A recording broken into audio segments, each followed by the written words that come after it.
Now, a Bahraini rights group has called on the Interior Ministry to investigate what it calls human rights violations in prisons. Dozens of prisoners have been abused in jail for taking part in anti-regime demonstrations. The inmates have filed a lawsuit against the government, saying they were tortured and put in solitary confinement by the regime. The crackdown on dissent continues across Bahrain more than 10 months into a popular uprising against the ruling Khalifa dynasty. Dozens of demonstrators have been killed by the regime forces since the revolution began back in February. Mohsen Saleh is a professor of Lebanese University, joining us now live from Beirut to share his thoughts with us on the situation in Bahrain. Professor Saleh, well, we are hearing now a Bahraini rights group calling on the Interior Ministry in Bahrain to investigate those human rights violations in prisons. Of course, we do remember the Bahrain committee earlier on saying that it has proof showing that there is torture and that there is abuse and excessive force being used against the protesters. But basically, what has been done in the face of these allegations from the side of the Bahraini authorities? Well, unfortunately, the authorities and the international organizations and the Arab League haven't done anything to probe and investigate the not allegations, the facts and realities, and more than that, of course, studied by this committee. And also, unfortunately, that the authorities, the Bahraini authorities, is continuing in its atrocities and attack of the demonstrators and even the houses and the sacred places, the mosques, and killing the children and the women and the elderly.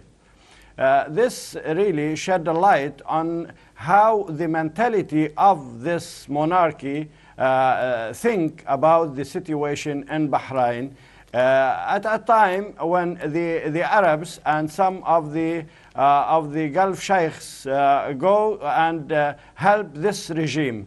I would ask here the international community, Ban Ki-moon and the Americans and the West, if they could not invade the mind of the Bahrainis, would they kill them all? This is the humanity of the West and the culture of the West and the culture of the United States. If they are claiming that they are using the people, let them see the Bahrainis. Every day they go in demonstrations and they show that they have human rights and they have to speak.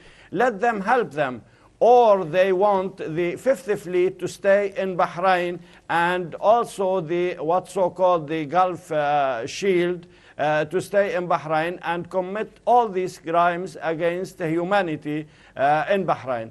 I guess I see that the Bahrainis are invincible and very strong, and they are continuing 10 months, and they won't get fatigued because they have the will to say that we draw our destiny. Nobody, no intervention, either from the Gulf or from the Americans or from the Fifth Fleet or from the CIA can draw us to back from continuing our demonstrations to achieve our demands in, first of all, participation in the political life. Second, they have to, of course, express their mind in terms of religious rights and in terms of their political rights and, right. Well, the expression of speech. Well, Mr. Saleh, you referred there to the Arab League in your comments, and as well as the international community. We are seeing, of course, the Arab League getting involved in the situation in Syria, for instance, stepping in and trying to push for a solution to the unrest there. However, we're not seeing that role again in Bahrain. And as you just mentioned there, we're not seeing that role either from the Arab League members or from the side of the international community. We also saw the Bahraini king visiting the UK, for instance, Of course, we don't know what that visit was mainly about and what was said between the sides. But does this mean that as long as this international support, tacit or direct, for the Bahraini regime continues, that the uprising in Bahrain is not going to lead to where it led, for instance, in the case of Egypt or Libya?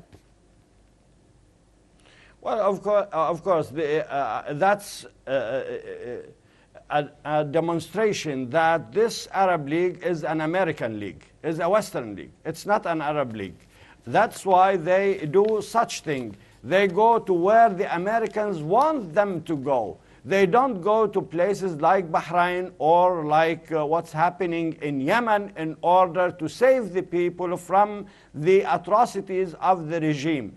And when the king goes to or try to show his ugly face to the British and to the American authorities, I guess he is trying to say to them, well, I am protecting your interests. So this man, the king and his entourage, do not really protect the interests of the Bahrainis. That's why we see the Bahrainis go to the streets every day in order to tell this regime and who are behind this regime that we are continuing and we are insisting on our freedom, and we want changes to take place, to occur in Bahrain and in other places. When the Arab League go to Syria, the Americans want them to go to Syria. Although people, most of the people, the majority of the people are behind the political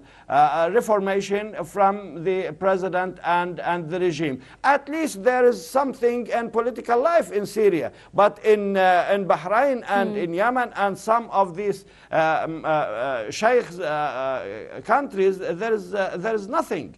There is only atrocities, prisons, and nobody can say any word. That's why the Americans and the West are using hypocrisy, and they are not for democracy or for reformation. They are behind some gangs in order to put the Arab people down and tell them we dictate policies in the region. And the Bahrainis and, of course, the Syrians and the Lebanese and the Palestinians and, of course, will the Egyptians do the same thing, I guess, to say we are Arabs, we have our issues, we have our problems, we can go and demonstrate and do achieve many things for us, not for the Americans or for the Israelis. That's why Bahrain is probably one of the American bases and finally Israeli bases, because we know there is no difference between the American interests and the Israeli interests. On the contrary, they have the same interest in the region. Thank you very much, Mr. Mohsen Saleh, Professor of Lebanese University, joining us there live from Beirut.